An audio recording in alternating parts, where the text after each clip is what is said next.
This is Behind the Double Doors with Dr. Bob Basu. I'm Dr. Bob Basu, and today I've brought back Madison from our beautiful Posto Galleria office and medical spa. Madison is one of our expert injectors, aesthetic injectors, and almost every day I hear from her patients how much they love their results, especially lip injections. So welcome, Madison. Thank you. Hello. So Madison, you're an expert of all things injectables and fillers.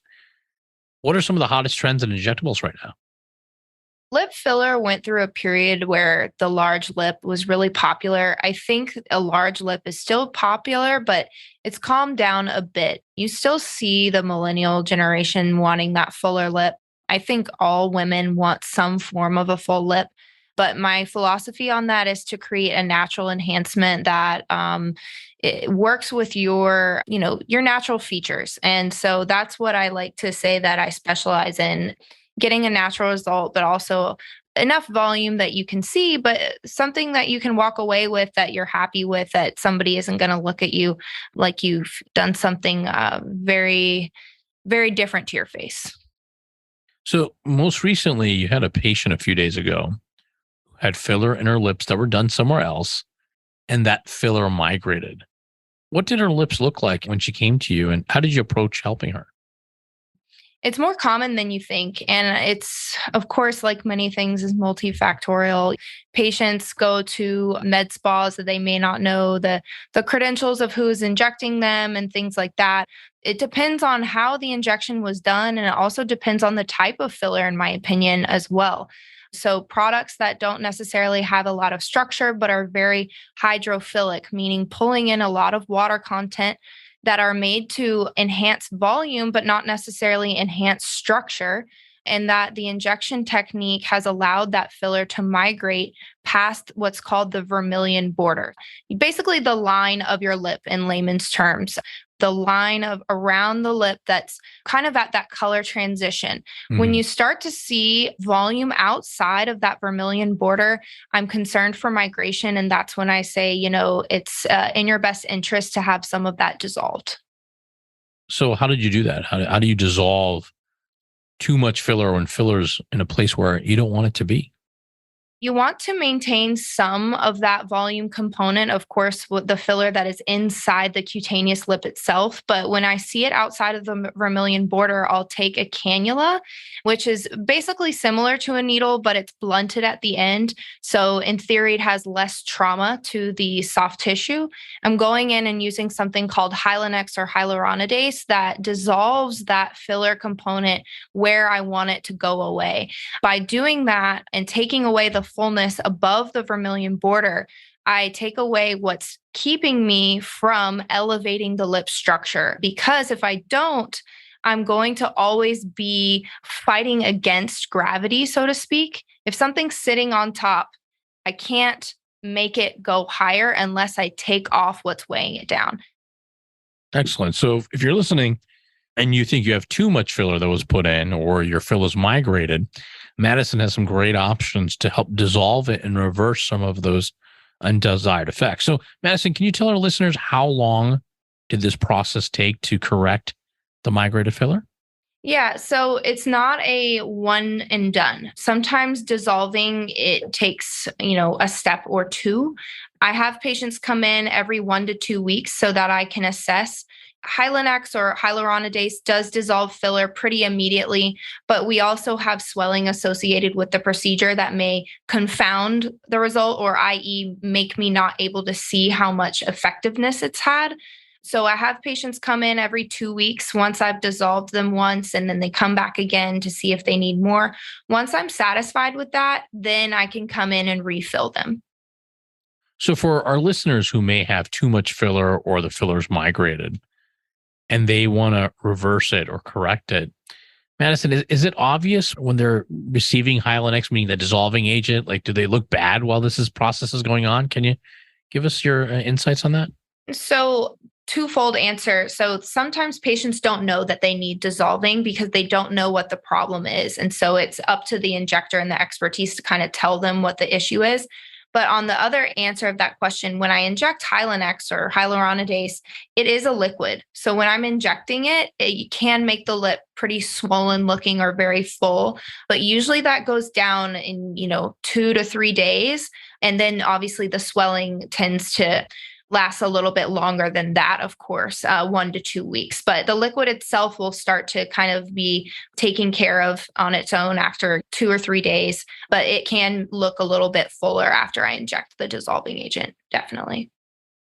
So I'm also noticing that you're treating several patients every day who are looking for more jawline definition. So where did you first see this trend, and which filler do you like to use for jawline definition? I guess I first saw this trend years ago, but I guess predominantly on Instagram, it's gained some popularity. And a lot of women want that chiseled jaw look. They want the definition. A lot of celebrities present with that jaw definition that makes them look skinnier and more youthful for sure. So I think that's probably why it got as much popularity as it did. Mm-hmm. And which filler do you prefer for the jawline? I love Restylane Defyne. The reason is it provides enough structure, but it's also an expression technology filler. So the mandible area is something that we're using all the time with chewing, i.e. mastication. You need something that is nice enough to hold, but also fluid enough to go through the expression that you're constantly making on a daily basis. So it's not you're getting a frozen face, it's dynamic, meaning it moves with your face, so it looks more natural. Correct. Now, how long does this filler that you prefer for the jaw last? Yeah, so Restylane Defyne is indicated for 1 year. I do find that this area tends to last a little bit longer than that, but FDA approval is for 1 year. And who's a good candidate for this treatment? The answer to this question is a tough one. A lot of people are a good candidate. However, higher BMI patients aren't always the best candidate because they present at baseline with fuller jaws. It can actually not look as great for them. And so we want to be careful about who is a good candidate and who isn't, because just like filler fills a volume deficit. And if we over-inject the jawline with somebody who is a higher BMI, we could not make it look as ideal as we want. So patient selection is key, just like with everything we do in aesthetic plastic surgery. Right. So what other trends are you seeing? What are your patients asking for? I often get the patient that points to the nasolabial fold area and says, I don't like these. I want these to be filled. And for our listeners, the nasolabial fold area is? The fold between the nose and the lips. So it's the crease line that's just lateral to the corner of your mouth on each side. Mm-hmm. So a lot of people point to the wrinkles because that's, the fold, and that's what they see as the issue, without considering what is the foundation to the house. The foundation to the house that holds up the face is the cheek, and the cheek is the center of the treatment that a good injector should at least always be considering. Because if the cheek is not optimized, everything else will fall. You start to weigh down the lower face if you don't optimize the cheek. And so a lot of times patients come in for a concern and I end up injecting something that they never thought or intended, but it's given them a full face result that will look much better in the long run. And I'm doing them a service in the end. So as an expert in injectable fillers, how do you keep people from all looking the same and looking too overfilled? I mean, we've seen it, right? You walk around town and you see people that have had way too much filler. So tell us, what's your approach? I pride myself on every patient that walks in the door optimizing their natural features. A good injectable patient outcome is something that should not be noticed. And if I can look at somebody's natural features and enhance those natural features, that's what I'm going to do. If somebody comes in and they're overfilled, what do I do and what do I say? Most of the time when somebody wants a filler in a certain area, and I think it's either overdone or other areas are not optimized, I will be honest with them. I will tell them, look, this would be outside of the proportions of your face. And I'm okay with turning them away. But most of the time, patients listen to the professional. And if I think that another area can be optimized so that they are happy walking away, then I do that. And most of the time they listen. So, Madison, what advice do you have to our listeners to find the best injector for them? There's a lot of great injectors in Houston. So a lot of great experience out there. You want to look for somebody that is able to analyze the face. You want somebody that has experience in doing that and knowing the anatomy and knowing where to inject and what's safe. Additionally, you want to find somebody ideally that has surgical component experience. As a PA, having training in the craniofacial plastic surgery realm, I know the face from the inside out. I know how to be effective, where the soft tissue is, where the muscles are, where the nerves, arteries, veins are. And so that's all important to be a good injector and also a safe injector. And the last thing is that we are under a plastic surgeon. And so having a board certified plastic surgeon at our office is important for safety reasons. But also, if injectables is not the answer, we have the next best solution for you. I think Madison's been very humble. Yes, there are a lot of great injection providers, both physicians and nurses and PAs that are out there, but there's a lot that are not. Let's just be honest, okay? It's very easy to become an injector in the United States. You take weekend courses and you start injecting and you gain your experience, but it's hard to be a really good one. And I think when I say a really good one, number one, that you have an anatomic understanding of facial anatomy. There's a lot of stuff in our face. Some of it's dangerous. And so how do we keep patients safe? Number two, you have to have an aesthetic eye, which Madison and our other nurse injector, Danae, have a fantastic and very sophisticated aesthetic eye to achieve balanced, refreshed results. Look, we've all been out and we've seen so many patients that are overfilled, overdone, duck lips. It doesn't look good. And so it's all about balanced results. And thirdly, injectable fillers are so commonly available. I think one of the things that makes our Post Oak Galleria and our Town Lake office different is we take a center of excellence approach. What that means is that we work as a team. Madison is constantly discussing cases with Danae. They're constantly discussing cases with me. We're really trying to find the best solutions for our patients so they're happy and they get balanced, refreshed results.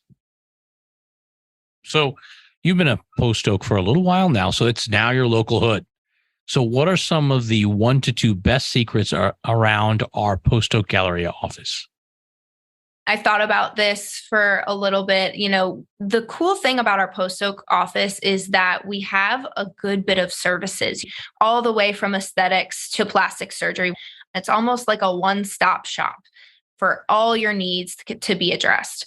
The other thing is that at Post Oak, we have such a loving, caring team of staff that if you're being treated next door with Iman, our esthetician, and then you come and are treated with me, we all work together to optimize your care. I think another great point is Danae and I have such a beautiful, amazing relationship that the 13 years that she has of experience and my surgical experience, when our minds collide, it's like magic. And so we talk about things every day and how to make things better. And having 2 injectors that have such a great relationship that always teaching and learning from one another is really great too. And if you wanted to make an afternoon of it, meaning visiting our Post Oak Gallery office, and you want to make an afternoon of it, where else would you go? Yeah, so we're above some restaurants, North Italia. We're above Ninfa's, which is some good Mexican. There's also Joey Uptown is one of my favorite restaurants. It's right in front of the Galleria, and it has a cute, fun happy hour. There's shopping. Obviously, the Galleria is within walking distance. Another good happy hour lunch spot is Moxie's. All good spots for some nice shopping, entertainment, and some good food. You can find Madison at our Post Oak Galleria location. It is located at the intersection of San Felipe and Post Oak. So take a screenshot of this or any podcast episode with your phone and show it at your consultation or appointment to receive $50 off any non-invasive service at Basu Aesthetics and Plastic Surgery. Basu Aesthetics and Plastic Surgery is located in Northwest Houston in the Town Lake area of Cypress. If you'd like to be a guest or ask a question for Dr. Basu to answer on the podcast, go to basuplasticsurgery.com/podcast. On Instagram, follow Dr. Basu and the team at Basu Plastic Surgery. That's BASU Plastic Surgery. Behind the Double Doors is a production of The Axis, THEAXIS.io.